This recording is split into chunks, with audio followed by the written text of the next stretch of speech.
podcast is part of the Sports Social Podcast Network.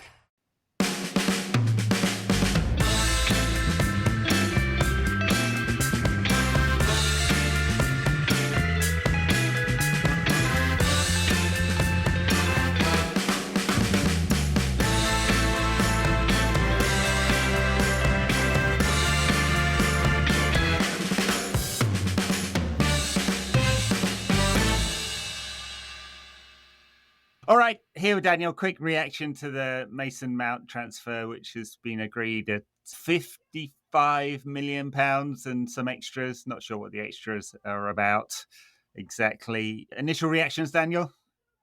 It's underwhelming, isn't it? I like Mason Mount. I think he's a good player. He's one of those players I'd always admired, but never hankered after. Yeah, it's hard to get really excited about it because it's not very transformational, is it? You kind of know what he's going to give you. And it's not going to be tons of output. It's not going to be Bruno levels of goals and assists or anything like that. But he's a player that every manager he's played for seems to really love. They love it, yeah, because he's coachable. He does what he's told. And that is necessary, but also feels like should probably be the bottom level of expectation. What I've said this, I'm sure I've said this before, but in order to compete with City, which ultimately, sadly, is what we have to try and do, you need to be able to beat them physically. He's not going to do that. Or you need to be able to out-individual moment them. Not sure he's going to do that either. So, and he's definitely not going to out-physical them. So it's kind of, I think that what we're seeing that's interesting is that Ten Hag, it now seems like he wants to sign a goalkeeper and he's obviously signing Mount, that midfield player. And those are players. So if you gave me control over who United bought this summer, I'd want those things, but if you offer me a midfield player, even though Mount is being bought probably as a first team player, like Casemiro, Bruno, Mount, I imagine is the first choice midfield, I would still probably be looking for someone who can play with Casemiro and also instead of Casemiro as my main midfield signing, because the idea that we're a Casemiro injury suspension away from disaster, who even knows what, I can't have another season of that. So I would have gone for Caicedo for a little bit of extra money first, even though for the style that Ten Hag wants to play, Mount is probably a more important player. And I don't know what the style of play is going to be. Until we know, we can't see it, because Mount, Bruno, Casemiro doesn't seem like a midfield that's going to outpass the other good midfields. No, it doesn't. And I mean, it kind of depends on, if you look at all the Mount's data, it is very underwhelming. And the question for me, is always with him where you're going to play him. And it seems like logically that he's going to play at 8 for United. And he's barely ever actually played there in his career. I mean, he's really been pushed further forward and where he looks particularly underwhelming in comparison to his peers there. So at 8, pressing, wins the ball back, decent in transitions, passing range is okay, isn't it? And it feels like, it certainly feels like an upgrade, like more consistent than Fred, bigger range of skills than McTominay. So, there's an upgrade. Is that's something, right? He's a massive upgrade. It's just whether he's enough of an upgrade. And I think what I like about Mount is I really like the mentality. Sure, we won't be complaining he doesn't run enough. We won't be complaining he hides in big games either. And I really like that about him. It's just, is he good enough at any particular thing? I don't know. There's also the point where we'll say, well, he's 24. He's going to be coached by someone who's picked him very specifically. So he must have a particular role in mind that he thinks he can play. So he's got a lot of room to improve, and a manager who is good at improving players and understands how the game works. So I do defer to Ten Hag's expertise over mine. It's just, I wouldn't have been going for that profile of player. That's what we have to call this shit now, isn't it? I wouldn't be going for that profile of player. And if I was, I feel like I'd be trying to find someone I thought was a bit better than Mount, even though I think Mount is a good player. Yeah. But there's room for him to get better. I mean, I guess it does feel that Chelsea are going to go spend that money on probably a better all-round player in Caicedo. And is it the budget that's causing United to think this way? I mean, the other question for me is price, right? So I suppose 50, 60 million is kind of the going rate for an English international. It just kind of, it gives you pause, doesn't it? When he only had a year left, there was one bidder. The way of thinking about it is, were Chelsea ever going to effectively spend £1 million a week to keep him at Chelsea for the next year? Like, absolutely never. Not and ever. Also, he's ever, homegrown, ever. so he's homegrown, so he works nicely on the FFP sheet. Yeah, right. I mean, so they were always going to sell, and I know they've come to a compromise at 55 plus. I'm going to just assume, I haven't seen the details, assume sort of achievable targets on the extra 5, unless it's like United win the treble, then okay, fine, we can probably discount that one as a small chance. But or another way of thinking about it is, it's like 40 to 50% of United's budget pre-sales, which is a hell of a lot to spunk when we almost certainly need a new goalkeeper and a new forward. But you can't.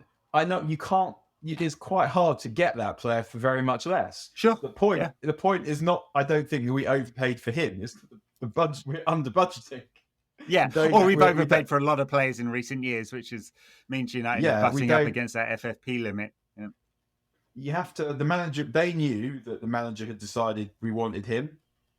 They probably thought correctly that the manager didn't seem to have alternatives to him. He's a unique player now in what he offers, and so they thought that they could get the money. And ultimately, I don't care too much about it, because what's the cheapest we could have got it for? 5 million off, 10 million off? Yeah. Not something that is probably going to make a material difference to what we can do subsequently. And any transfer that works is worth whatever money you're lucky enough to pay for it. So whether he is money well spent, we will know based on what he does on the pitch, not based on what the number is. All very true, yeah. That he is a player that we'll be arguing about for years now. That I mean, he's not going to give you those moments that excite fans. And I mean, like, we all have our biases, and one of the main biases with everyone, but it seems particularly with football fans, is a bias towards those kind of pivotal moments, and he's not going to provide many of those. So in big games, he's not going to be dancing around 4 plays and banging one in the top corner. He's going to be a 7 out of 10 player pretty much every week. What if United can get out of him, if Ten Hag can get out of him what he provided last season, or the season before last, depending on whether has the season gone? Is that last season now? There is, that one never existed. so not 22, 23, 21, 22. His numbers were really good. And if United get that many goals and assists out of him, it's going to look like a good deal for United, I think. If it's 3 assists and 2 goals next season, we will be arguing about him for sure. But I think in general, it's going to be because, as you said, like, he's not a magician. And generally, if you're going to play, so if you've got a 6 and 2 8s, which is presumably how it's going to be, your 8s, generally, you would expect them to be able to practice magic. And Bruno can. Yeah.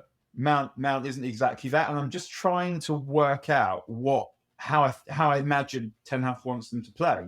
And Bruno, Casemiro, Mount is not keeping the ball midfield, which makes me think the idea is not going to be to have long passing sequences so much as winning. You scavenge for the ball high up the pitch, and Højlund, if he's the centre forward, will be someone who'll also do that. And you try and control the game by controlling space, by basically making sure that the game takes place in your opponent's final third as much as possible. Yeah. And actually, United were pretty good at that last season. So surprisingly good at forcing high turnovers, and Mount will add to that for sure. But yes, I don't think he's the kind of player that means United are going to be stringing together 15 of those sort of 10 passes or more sequences, that all the nerds like to look at in possession dominant teams, which is what Ten Hag had at Ajax. So I don't think we're there yet with that kind of. And maybe we could never get there with Bruno as a player, Bruno being so important in producing those pieces of magic. And we don't want to lose that, right? So Ten Hag's pragmatic enough that he's going to try and build a team that works for the players he's got. Other hand, also with Mount, that he is really intelligent player. So you would hope that if he's able to find that he's on the same wavelength as Bruno and Anthony, then I think we could see some really some really good like 1-2 touch stuff around the edges of the box. And what Mount will give us is he's not afraid to shoot from 20 yards, and he also just picking passes. He's really good at picking those passes down the sides or turning up on the flanks also. So yeah, I totally understand the transfer, but it's not one where it's not one that makes me think we're going to be a lot better because of it next season. Yeah, marginal gains. But if you stick a centre forward and a goalkeeper in there as well, it starts to feel better. Yeah, something quite different. And what we can see, Ten Hag, presumably the goalkeepers that he wants, Onana and Diogo Costa, is that the other way he's going to get around this midfield situation is by players at the back who can pass, whether it's him, Martinez, Shaw, players that can pick short passes and long passes. That means you can get the ball into midfield and then you'll move it towards the final third quite quickly. And with more variety as well. I mean, United were very dominant down the left-hand side in the last season. Incredibly so. I didn't really realise it. I mean, I guess you kind of see it with your eyes, of course, because Marcus Rashford was so important. But when you look at the full data and all the passing maps from the season, it's that United are almost completely reliant on those patterns. And hopefully we get a broader range. One of the other things I makes me think about is like what Christian Eriksen's role is next season. And we saw him die on his ass like over and over again at the 60th minute. If he's coming on with 30 left and he's there as an extra creative player, because he did have a good number of assists before the injury, Eriksen, that may well be a role that really suits him. It's not really a role that suits someone as much as United are paying Eriksen. I don't know whether they'll be getting that much value out of it to have him as an impact sub for $300,000 a week, but still, it may suit him better. But it might not be like that, just because if Højlund is the striker that we sign, it's just him, then he's not going to play every game up front. It means Rashford's going to play some games up front, and it means Mount probably plays left in quite a lot of games to give you creativity from there, but also an extra player in midfield. So I'd expect to see him play off the left quite a lot if Højlund is the only striker that arrives. Yeah, and that is really unclear, isn't it? Who the striker that will arrive and will be. Maybe he's the one who finally unlocks Jadon Sancho. Yeah, there were reports last week that United were prepared to entertain offers for Jadon Sancho. I don't know how real that is. I think I'm not ready to give up on him yet. I know we've had this conversation, but I'd still like to see Sancho at the club next season. And unless there's something happening behind the scenes I don't know about. And then on the striker thing, the president of Benfica was talking about United being prepared to pay 80 million euros for Ramos. I don't know whether he's just trying to talk up an auction, which, I mean, kind of sounded like it, didn't it? You wonder whether, if United really thought they had the budget and the budget was set and they could go off and do it. Of course, there is the takeover shenanigans going on in the background, which appear to be affecting United's ability to make decisions quickly on all of this stuff.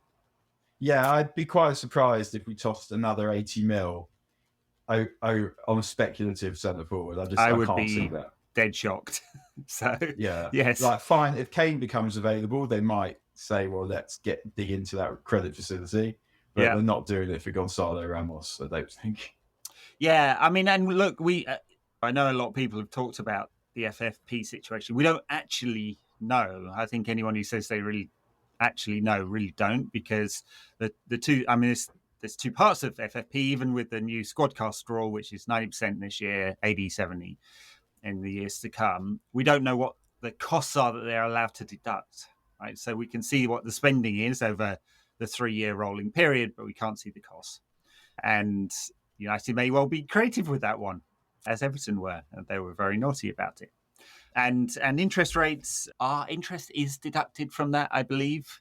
So that would make a difference if, for example, there was a full takeover and debt was repaid, or even if there was a partial takeover and it was matured, so on. There's a lot of things that could factor into how this plays out for United, including sales. And there have been no sales, no major sales yet. And that's probably going to be very important. it's remarkable that they haven't been lining up deals for the players that they want rid of. I mean, Truly what's the delay, is. right? They know they don't want them. And also, there's some good players there who do good jobs for other teams. And just for some reason, we're just absolutely useless at getting shot of anything. I mean, with Matt Dunn, you're looking at Fred and McTominay, either or both, heading out the door, and Maguire, unless he wants to dig his heels in and say, "Hey, I'm not leaving because I really want to play 5 games next season," he's available too. And they do; those 3 would do great at mid-rank Premier League clubs, of course. And a lower ranking club should be taking a langer at some point. I mean, just the inability of selling for anything sensible is just completely mind-boggling when you look at the business that Chelsea regularly do. Even getting us to purchase a player they were done with, so that they could then go and spend it on someone better. Yeah, and it's really, I mean, it's really, isn't it? United took 17 years to put a director of football in place and a proper department there that's structured in a way that you'd expect an elite club to do things, and it's unclear whether Murtaugh and team are just not very good at it, or whether they're still being hamstrung by the micromanagement of Joel Glazer in the background, which could still be the case, but it shouldn't impact sales. So, because I mean, the thing that they'd be worried about is adding to the credit card bill, because that will come off the sale price. They shouldn't be worrying about getting more cash in hand, right? None of the sales process should impact United selling players, but it does. Yes. So, what did you make of the whole snafu around David De Gea's contract? Because it was it's a bit embarrassing, really. It makes United look a bit small time. I mean, I just feel like they offered him something, and then his behaviour was such that they withdrew it. You think he chucked the who was he? I mean, it was like the last month of the season where he was regularly chucking one in. That was just. I feel like Ten Hag has, like, he felt that he would get by with De Gea for another season because he probably had to, and then the behaviour was so extreme in those last few games that he's decided actually no, it has to be now, and he's absolutely bang on. I think that for me, I would say I'd had enough with De Gea that first year of Ole when he cost us Champions League qualification. But the cup final era has made me never ever want to clap eyes on him again. And the thing is, I mean, look, I think many fans have come to the same conclusion that United need an upgrade there. It's not disrespectful to say that, right? Like, let's move on. The weird thing was negotiate a deal which took what seemed like the best part of a year to negotiate, and then agree it, shake hands on it. There's no ink on the paper, and then pull the deal and offer I mean, you couldn't be more disrespectful, could you? I mean, even if it's justified, because he could have kept goal better. I don't think that you need to treat people with disrespect, and I don't know exactly what's going on here. So that's not what I'm saying, that bad goalkeeping equals disrespectful treatment. But if they give him a contract, he then costs us the cup final and in general performs dreadfully, then the club might think, well, actually, the manager thinks, well, no. Yeah. And the only lever he has is to withdraw that contract. Okay. But I guess what have they done now? They've offered a contract that they think is suitable for the backup keeper, basically, because they think they're going to go and buy another one. It's probably a contract that they know he won't accept. Yeah. You're trying to force him to leave now. Yeah, well, they don't have to force him to leave.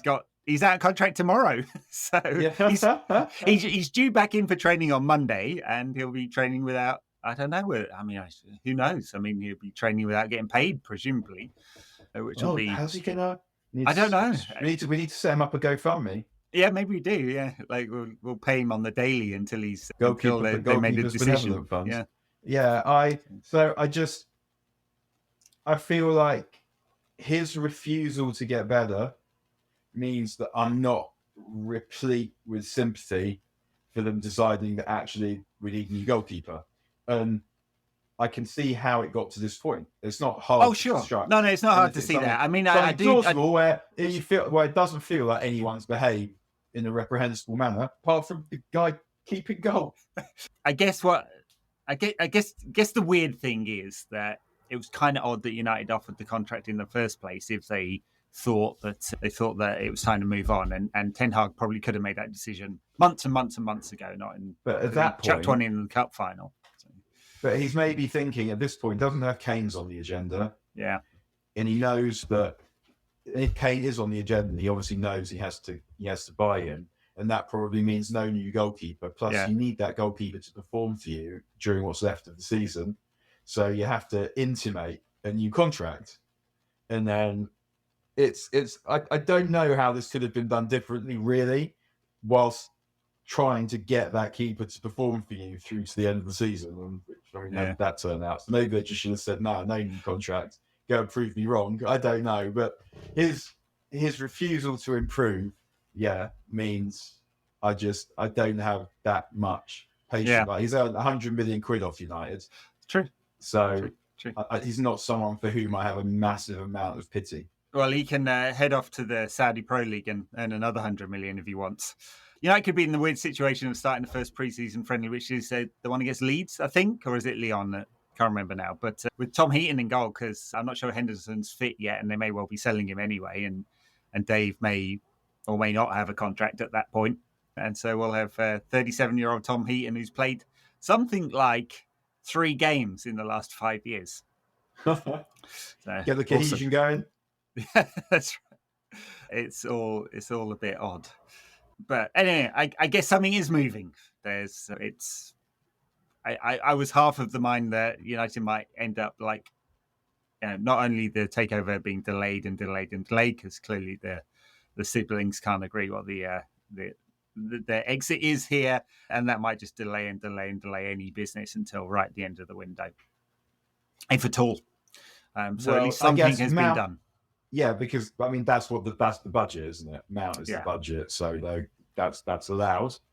But who knows what's going to happen now? And I mean, the takeover situation also is obviously extremely weird. It does still feel like it's only going one way, and I don't really base that on very much apart from conjecture that Capita have more to lose by not winning than Ratcliffe does, because Ratcliffe is doing it for ego, and anyone who knows anything about themselves knows how far they're prepared to go for their own ego.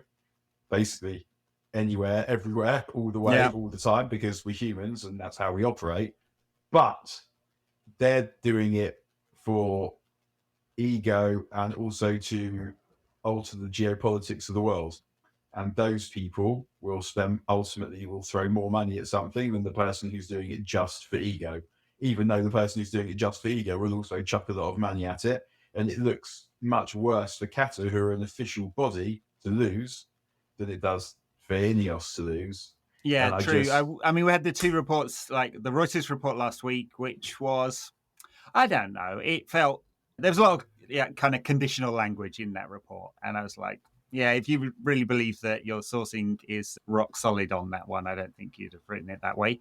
And then the Bloomberg report yesterday, which basically said the same thing, but then had the interesting line at the end of it, which said, and the other option on the table is the Glazers remaining in place if an agreement can't be found. To me now, that I hate to say it, but that feels like a win. But versus being taken over by a state or never leave, sure. It's not a good proposition for the club, sure, but it's better than being a plaything of geopolitical actors and the proxy war in the Premier League, isn't it? The proxy war in the Premier League. I mean, how the fuck did it get to this, Edwards? I know. I mean, as I said to your Harris namesake on yesterday's pod, we were very, very close to a hot war between these actors. Like, not a proxy war, an actual hot war with guns, and the men with guns like always win these things, right? So it's just the state of football. And it feels like I keep thinking of the Hemingway quote: "How'd you go bankrupt?" And he says 2 ways: slowly, then quickly. Slowly, and then slowly, and then quickly. And it feels like that's what's happening with sport. That the entire sport of golf is now owned by Saudi Arabia. And someone who works in a completely different field told me that even in the 2 weeks since then, the conversations that people are having about where it's now acceptable to take money from have changed. Floodgates have changed. I mean, Qatari investment fund bought 5% of the Washington Wizards, and I think maybe another team as well. I mean, there are restrictions in most US sports about ownership. Are there a lot of Wizards in Washington? Don't know. Or are we actually saying that the only reason the Washington Wizards are called the Washington Wizards is because Washington starts with "were" and Wizards starts with "were"? So it's not I think that may be it. Of wizarding activity. I haven't spent a lot of time in Washington. It's always very confusing because the streets go A, B, C, D, E, F, G, H, K, and 1, 2, 3, 4, 5, 6, and you're like, what? Apparently not a lot of imagination in that town on street names and/or sports teams. Well, there was, I don't know if this is Shonda Rhimes' imagination, but there was a burger place called Getty's Burger in Scandal. It was quite imaginative, but it probably doesn't exist apart from inside Shonda Rhimes' mind. Very nice. Yeah, but look, clearly we've moved from state actors buying pieces of clubs or whole clubs to buying pieces of sport or whole sports in the case of golf. And like, there's really no limit. I mean, France, Spain, Italy, all seeking outside money into their leagues. It wouldn't surprise me in the slightest if a state actor offered up a few $1 billion, pounds, euros to buy part of those leagues at all. I mean, not in the slightest. Wouldn't be shocked if it happened this year as well. Germany turned down private equity money, but private equity money versus state money doesn't look any different when you're a league in search of money. So, yes. And and the fact that Saudi, they now own their entire league, and players 8 other clubs are state owned, has accelerated very quickly. Yeah. From no one to has-beens to players at their peaks who are just going for the money. And I'm certain that they'll be in the Champions League before long, or some version of it. Yeah, could well happen again. Yeah. And in a sense, I would accept that if they would all fuck off to there and leave us with our clubs and let us get on with doing what we do, and they can go and have whoever, like Al Hilal against whatever, and I don't care who plays for them. I just don't want the name Manchester United Football Club to be affected by this, to have to do with this. I don't genuinely like, as long as it's United, it's enough for me. I don't require United to be buying Kylian Mbappe or whoever. I just want United to be Manchester United. And it is interesting. I thought the reaction from some quarters within football got it totally wrong, and it is because the football community doesn't have the language or the experience talking about these issues. But Jamie Carragher's pushback was, "This is terrible. Our best players are going there," and I was like, I don't care less. I mean, like, it's state money. And so that makes it different from what the Premier League has done, which is a very successful private enterprise that has been more successful than other European leagues in generating money. And so the Premier League has become fairly dominant, at least in terms of like spending, because of that. If there's competition, fine, so be it. It's a bit weird that 4 of the clubs are owned by the Sovereign Wealth Fund and another 4 owned by state-run businesses. That's kind of weird and different. But yes, it's a very different thing, I think, than Saudi owning Newcastle, Abu Dhabi owning City, and Qatar owning United, and who knows what else will happen after that. I do think, though, the goals there are very different. They're internal versus external factors, and they make the behaviours quite different as well.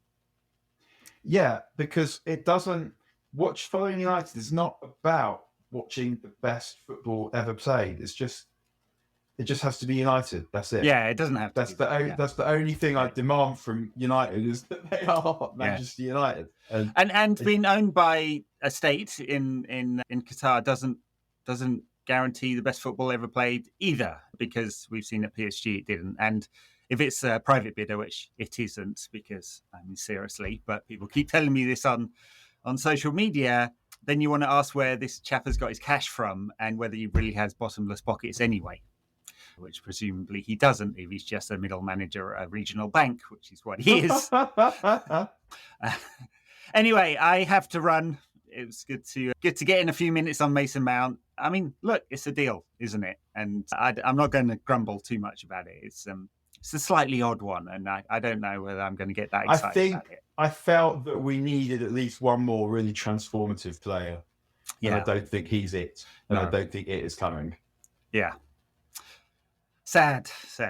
But I mean, look, there are worse things than not winning the transfer market, as we may well find out this summer.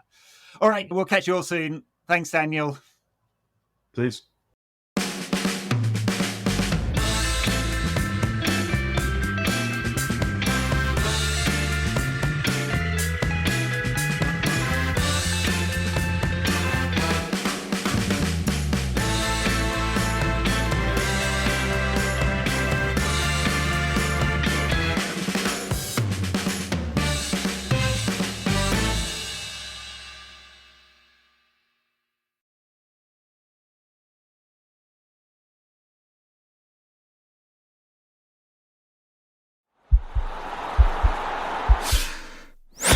This podcast is part of the Sports Social Podcast Network.